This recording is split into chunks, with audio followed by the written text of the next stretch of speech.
আসসালামু আলাইকুম বন্ধুরা, কেমন আছেন? আলহামদুলিল্লাহ আমিও আপনাদের দয়ায় অনেক ভালো আছি। তো আজকে কি রান্না করছি তা নিয়ে চলে আসলাম আপনাদের মাঝে। তো এই যে মুরগি রান্না করতেছি, মুরগিটা বসিয়ে দিচ্ছি। তো মুরগিটা বসানোর আগে আমি হালকা একটু ফ্রাই করে নিব, হালকাভাবে। যেহেতু বাচ্চারা মুরগিটা পছন্দ করে, মুরগিটা আসলে রাখতেই হয়। আর সাথে আরেক চুলায় ভাত বসিয়ে দিয়েছি, ভাতটা হয়ে আসছে অবশ্য। ভাতটা নামিয়ে নিলে আমি গরুর কলিজা ও ফ্যাপসা রান্না করব। তো ওই তরকারিটা আমি বসিয়ে দিব। তো এই তো একটু নাড়াচাড়া দিয়ে দিচ্ছি, যেহেতু মাংস সেহেতু লেগে যাওয়ার একটা ভয় থাকে কড়াইতে। এই জন্য বারবার নাড়াচাড়া দিয়ে নিতেছি যেন নিচে না লাগে। যদিও আমি একটু লবণের ছিটা দিয়ে দিচ্ছি। একটু লবণের ছিটা দিয়ে দিলে তেলে কী হয় যে মাংস বা মাছ রান্না ভাজলে ওটা আর কড়াইতে লাগে না, নিচে লেগে যায় না, এর জন্য। তো ভালো মতো নাড়াচাড়া দিয়ে নিচ্ছি। আমার ভাতটাও প্রায় হয়ে আসছে। তো ওদিকে আমি আবার পেঁয়াজ টিয়াজ এগুলো কোটাকাটি করতেছি, এই জন্য একটু যাই, আবার একটু এসে নাড়াচাড়া দিই।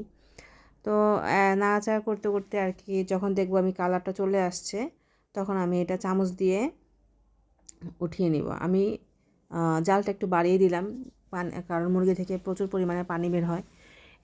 যার কারণে আমি জালটা বাড়িয়ে এবার আমি একটু পানিটা শুকিয়ে তারপর আমি আস্তে আস্তে এগুলো নামিয়ে নিব। তো এই আর কি, পানিটা শুকিয়ে গেছে, আমি চুলাটা নিভিয়ে দিছি। নিভিয়ে এখন আমি এগুলো উঠিয়ে নিব আস্তে আস্তে। উঠিয়ে উঠিয়ে আমি এই তেলেই আবার মুরগির সাথে আমি আলু দিব। আলুটাকেও আমি হালকা একটু ভাজা দিয়ে নিব, তো যেন একটু ভালো একটা কালার আসে, এই জন্য আর কি। তো এই তো উঠিয়ে নিচ্ছি। এখন আমি আরেকটু তেল দিয়ে এটার মধ্যে আমি আলুটাকে ফ্রাই করে নিব। আলুর সাথে আমি কিছু দেইনি অবশ্য, আলুটা শুধু আলু আর তেলের মধ্যেই আমার হলুদ আর লবণ দেওয়া ছিল, ওটার মধ্যে আমি ফ্রাই করে নিতেছি। বেশিক্ষণ না, জাস্ট 2 মিনিট। 2 মিনিট ভাজা হয়ে গেলে আমি এটাকেও মুরগির সাথে মানে রেখে দিব আর কি, উঠিয়ে। তো লাড়াচাড়া দিয়ে নিচ্ছি যেন আমার সবগুলো আলুর পিসই একটু কালার ধরে, এই কারণে। তারপর সেই তেলেই আমি আরেকটু তেল দিয়ে আমি এখন তরকারিটা বসিয়ে দিব। প্রথমে দিয়ে দিচ্ছি পেঁয়াজ বাটা। পেঁয়াজ বাটাটা দিলে আসলে কি হয়, তরকারি একটু থিক হয়, একটু ঘন হয় আর কি, ঝোলটা একটু ঘন হয়।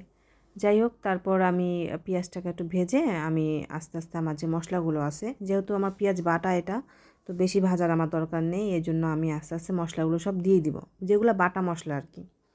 বাটা মশলাগুলো দিয়ে আমি ওদিকে আমি আবার আমার যে শুকনা মশলাগুলো আছে ওগুলো রেডি করতেছি। তো ওই বাটা মশলাগুলোকে আমি দিয়ে দিলাম, দিয়ে ভালো মতো একটু নেড়ে নেব, কারণ লেগে যাওয়ার সম্ভাবনা থাকে। মশলা দিলে তেলের মধ্যে তখন একটু লেগে দিতে চায়। পানি না দেওয়া পর্যন্ত ওটাকে নাড়তে হয়, না হলে আর কি নিচে লেগে যায়। তো এই তো ভাজা ভাজা করতেছি। করার পরে আমি শুকনা মশলা দেওয়ার শর্টটা নেই, ভিডিওটা অনেক বড় হয়ে যাবে। এর জন্য আমি দিয়ে দিছি আর কি, যা আছে হলুদের গুঁড়ি, মরিচের গুঁড়ি, লবণ, এলাচ, দারচিনি, তেজপাতা যা আছে সবগুলো আমি দিয়ে দিছি। এই যে আমার ওই আরেক চুলায় আমি আমার কলিজা তরকারিটা বসিয়ে দিয়েছি। আজকে এই পর্যন্ত, আল্লাহ হাফেজ।